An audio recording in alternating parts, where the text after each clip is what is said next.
আসসালামু আলাইকুম রহমতুল্লাহি ওয়া বারাকাতু।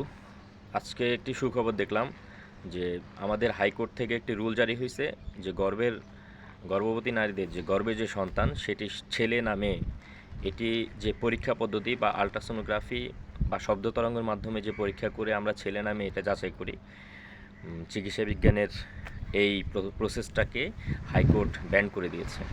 এখন থেকে আপনার গর্ভের সন্তান ছেলে না মেয়ে সেটি জানার আর কোনো সুযোগ থাকলো না।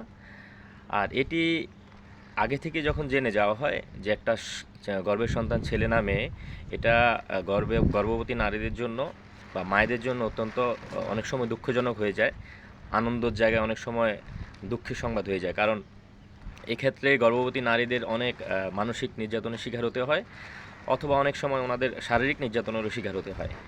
তো এই ধরনের অসুবিধাগুলোর জন্য হাইকোর্টের এই রুলকে অবশ্যই স্বাগতবাদ জানাই। এটা অবশ্যই আনন্দের একটি বিষয় যারা গর্ভবতী নারী আছেন।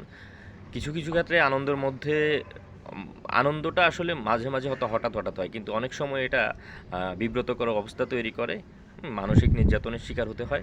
এ ধরনের পরিস্থিতি থেকে আমাদের মুক্তি লাভের জন্য হাইকোর্ট যে রুল জারি করছে সেই রুলকে আমরা অবশ্যই স্বাগত জানাই। ধন্যবাদ সবাইকে।